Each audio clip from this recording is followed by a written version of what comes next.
Bonjour, bienvenue à cette cinquième capsule sur la parentalité et sur le développement de l'enfant. Je suis Lucien, je suis psychologue et aujourd'hui on va parler des deux types d'amour.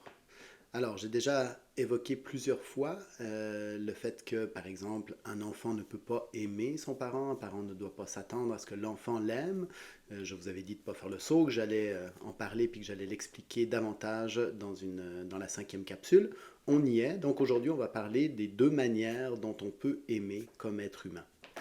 Alors, la première des deux manières, dans le fond, c'est l'attachement. C'est-à-dire que c'est le sentiment animal que beaucoup d'animaux ont, tous les mammifères et certains autres animaux aussi, qui leur permettent d'avoir un attrait, d'avoir un attachement particulier, un affect positif envers une partie de leur environnement. Ça peut être envers un autre animal, comme leur propre bébé par exemple, ou un partenaire de vie, ou ça peut être aussi envers certains aspects de leur environnement, un endroit, une odeur, quelque chose. Bref, c'est dans leur cerveau quelque chose qui s'est créé, une association qui s'est créée entre cet objet-là, que ce soit un autre animal, un objet, etc., et un affect positif, une attirance vers cet objet-là. Chez les humains, ça se manifeste par un attachement, c'est-à-dire qu'on a des parties de notre univers qui deviennent particulières pour nous. Ça peut être une personne, ça peut être un lieu, ça peut être une chanson, ça peut être une odeur, ça peut être un contexte. On devient attaché, cette chose-là devient particulière pour nous.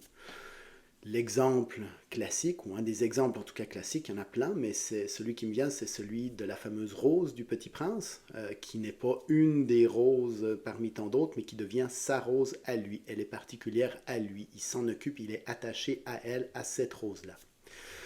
Cet amour-là, entre guillemets, je mets des guillemets parce que vous allez voir, il y a des nuances importantes à faire avec le deuxième type d'amour, ce sentiment-là est un attachement. C'est un amour qui, dans le fond, est égocentrique, se rapporte à soi. C'est ce que l'objet représente pour nous. Maslow, Abraham Maslow, celui qui est connu pour sa fameuse pyramide des besoins, en parle dans ses livres. Lui, il appelle ça l'amour D, l'amour centré sur soi, par opposition à l'amour E, qui est un amour non égocentrique, dont je vais parler après.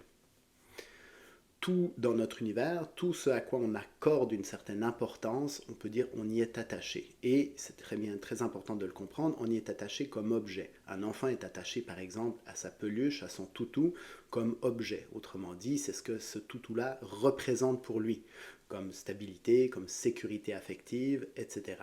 Jamais il va se demander ce que cet objet-là vit en réalité. Il va s'imaginer que bon, il fait des trucs, etc., qu'il pense des affaires, qu'il ressent des choses et tout ça, mais ça va toujours être dans son imaginaire à lui, dans son monde, dans son univers égocentrique à lui. Ce qu'il ne sera pas capable de faire, ce que ce type d'attachement-là n'est pas capable de produire, c'est de se décentrer de soi, donc de sortir de ce sentiment-là immédiat pour se centrer sur l'autre, non pas comme objet, mais comme sujet de son propre univers et voir les choses à sa manière. Ça, c'est une capacité typiquement humaine. Un chien ne peut pas faire ça, un animal ne peut pas faire ça. Ce sont nous, comme humains, on a cette capacité-là à ressentir ce que l'autre peut ressentir, à voir les choses selon sa perspective à lui, à s'extraire de notre vision égocentrique des choses pour voir les choses selon une autre perspective. Et donc, à partir de là, on est capable de sentir, on est capable de faire exister l'autre comme sujet de son univers. Et ça, vous le voyez, c'est le deuxième type d'amour. C'est, pour moi, c'est le véritable amour, celui dont les enfants ont besoin, par exemple, pour grandir, et celui aussi qui fait qu'on peut baser nos relations sur quelque chose de stable. Cet amour-là n'est pas égocentrique, autrement dit, il n'est pas déterminé par nos besoins à nous. L'autre personne, je vais prendre un exemple extrême, l'autre personne pourrait nous détester, par exemple, on pourrait sentir, on pourrait voir vraiment, mettons, la haine, la colère dans ses yeux, sentir que c'est ça qu'elle a comme sentiment spontané envers nous, et quand même être dans une position de l'aimer. C'est-à-dire être dans une position où nous, même si intérieurement on aime plus ou moins ça, ou on peut même être assez affecté par ça, mais on est quand même capable de voir les choses par ses yeux à lui ou à elle, à cette personne-là, à voir ses besoins, à voir ses enjeux et à s'occuper d'elle, c'est-à-dire à vouloir son bien. Cet amour-là demande ça, demande que on soit centré sur la personne et que notre intérêt dans ce moment-là, dans cet élan-là, soit que cette personne-là, qu'on veuille le mieux pour cette personne-là, soit que cette personne-là ait ce dont elle a besoin, ce qu'il lui faut dans sa vie à elle pour, à ce moment-là, être bien. Et c'est ça, ce type d'amour-là, qui, comme je l'ai dit, est le vrai amour qu'on peut avoir pour quelqu'un d'autre. Comme je l'ai dit, s'extraire de soi, être capable de voir les choses au travers des yeux de l'autre, être capable de voir les choses en étant centré sur lui, sur son monde, sur sa perspective, avoir à cœur ses besoins est une capacité typiquement humaine. Les animaux ne peuvent pas faire ça.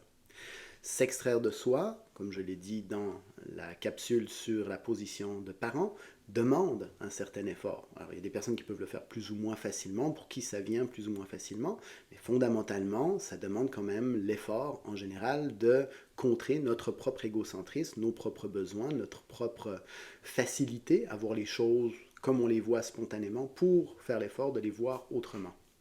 Cet effort-là qu'on fait pour l'autre est un véritable don. C'est quelque chose qu'on donne à l'autre. Tandis que quand on parle d'attachement, quand on parle de ce type d'amour-là, à ce moment-là, c'est quelque chose, on aime l'autre pour ce qu'il nous apporte. L'autre est un objet qui nous apporte quelque chose, comme on peut aimer notre auto, par exemple, ou on peut aimer notre maison, ou on peut aimer avoir de l'argent, ou le montant de notre compte en banque, etc. On peut être attaché à un objet particulier qui nous représente. Ou comme, c'est aussi un exemple qui permet de bien illustrer ça, on peut être très attaché à, par exemple, une vedette, à une célébrité, quelqu'un qu'on ne connaît absolument pas personnellement, mais l'image, ce qu'on représente d'elle, on peut développer un fort sentiment d'attachement pour, on peut même se même fantasmer, idéaliser toutes sortes de trucs avec, etc. Et après être très déçu de voir qui est la personne en arrière, qui ne correspond pas du tout à, etc. Et donc ça montre bien que cet attachement-là n'est absolument pas conditionné par qui la personne en vérité, comment est-ce qu'elle voit les choses, comment est-ce qu'elle ressent les choses. L'attachement est un mouvement égocentrique. Et donc, ce mouvement-là égocentrique n'est pas quelque chose dont les enfants ont besoin, eux, pour pouvoir grandir, et c'est le seul type d'amour, ou le seul type de sentiment, d'attachement qu'ils peuvent avoir envers nous comme parents. Et c'est aussi un sentiment qu'on a, nous, envers nos enfants, en tout cas la majorité du temps, évidemment, qui est souvent conditionné biologiquement, un peu comme pour les animaux aussi, pareil pour l'enfant et tout. Mais ce dont a besoin le petit humain pour pouvoir vraiment se développer et grandir, c'est le type d'amour qui est centré sur lui, c'est-à-dire l'amour qui n'est pas égocentrique, à mes yeux, le véritable amour. Là, pour ce qui est des mots, on appelle un d'une chose ou l'autre. Comme je dis, Maslow, lui, appelait ça amour D ou amour E. Moi, je pourrais dire attachement ou amour. Ou on pourrait dire amour d'un objet ou amour de l'autre comme sujet, si on veut, comme objet ou comme sujet. Je ne sais pas. Si vous avez des suggestions, n'hésitez pas à me les écrire. Moi, pour le moment, je vais m'en tenir à dire qu'il y a l'attachement qui est le sentiment universel d'être attaché aux objets, à une partie de notre univers et qui est commun à tous les animaux. Et il y a l'amour, c'est-à-dire la capacité à se décentrer de soi, à voir l'autre comme dans son unicité, dans sa particularité et à vouloir son bien.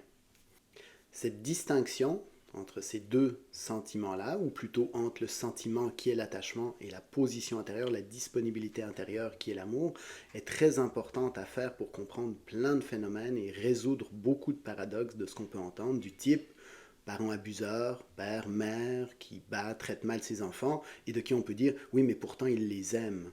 Parce que, par exemple, on a vu qu'il avait une réaction quand, bon, il est arrivé quelque chose à l'enfant, ou alors il va le défendre, ou alors il va se battre pour avoir ses droits de garde, des choses comme ça, etc. Alors qu'en fait, il est attaché à l'enfant, il est attaché à ce que l'enfant représente pour lui, par exemple le statut d'être parent, le fait que, bon, l'enfant l'admire ou est content de le voir, lui, ça lui donne une importance, ou elle, ça lui donne une importance, etc. Mais dans le fond, il n'aime pas, ou elle n'aime pas son enfant. Elle n'est pas dans une position intérieure de considérer l'enfant. Si c'était le cas, elle serait incapable de faire du mal à ce moment-là, à cet enfant-là, pour ses propres besoins. Oui, il serait incapable de faire ça. Et donc, dans ces situations-là, paradoxales, pareil dans les couples, dans les relations de couple, etc., ah, mais pourtant il m'aime, et il me fait ça, ou pourtant elle m'aime, et pourtant elle me traite mal, elle me trompe, etc. À ce moment-là, il y a un attachement, puis des fois l'attachement peut être très fort entre les deux, mais il n'y a pas d'amour. Autrement dit, il n'y a pas ce mouvement-là, cette disponibilité intérieure à voir ce que l'autre vit, à le faire exister et à considérer ce qui est le mieux pour lui dans ce moment-là. Donc, je pourrais faire beaucoup d'exemples avec ça, on pourrait parler de beaucoup de choses. Si vous avez des suggestions, des choses, en tout cas moi j'ai des idées, peut-être que je pourrais faire des capsules plus particulières. Pour le moment, pour cette série de capsules-là sur la parentalité et sur l'enfant, c'est très important de rappeler que l'enfant a besoin qu'on soit centré sur lui et lui n'est pas capable d'être centré sur nous. Comme je l'ai dit dans la capsule sur la position de parent ou sur la position d'enfant, je ne me rappelle plus laquelle, l'enfant ne va pas nous demander comment on va. Il ne va pas avoir ce mouvement-là d'essayer de considérer les choses selon notre point de vue, notre perspective, dans notre vécu. C'est tout à fait correct, c'est très bien comme ça, mais ça marque bien que lui n'est pas préoccupé vraiment par ce qu'on est nous comme personne. Il est préoccupé par ce qu'on lui apporte, par ce qu'on représente pour lui, il est très attaché à nous, mais il n'est pas capable de se mettre à notre place et donc il n'est pas capable d'aimer. Et donc c'est pas quelque chose non plus qu'on doit attendre nous comme adultes. On doit aller le chercher chez d'autres adultes, mais on ne peut pas l'attendre de notre enfant. On va être particulier à ses yeux, il va être attaché à nous, en tout cas la grande majorité du temps, mais c'est pas de ça dont lui a besoin comme enfant. Il n'a pas besoin qu'on soit conditionné, nous, par le fait qu'il soit attaché à nous. Nous, on doit toujours veiller à ce qu'on fasse le mieux pour lui, et c'est cet amour-là qu'on doit pouvoir lui apporter tout au long de son développement. Voilà pour cette capsule sur les deux types d'amour, ou comme je l'ai dit, sur l'attachement et l'amour. À partir de là, on va rentrer dans des considérations qui sont plus pratiques sur l'encadrement de l'enfant, l'actualisation de l'enfant et sur d'autres sujets dont je vais parler dans les 5 prochaines capsules. J'espère que c'est plus clair pour vous. J'espère que vous comprenez les bases, parce que pour le moment, c'était vraiment ça, les bases théoriques sur lesquelles qu'on doit toujours garder en tête afin de bien se situer, de bien comprendre ce phénomène-là très important qui est l'éducation, le développement des enfants. Et j'espère que vous allez continuer à écouter les autres capsules. Comme d'habitude, si vous avez des commentaires, des suggestions, n'hésitez pas à écrire. Au revoir.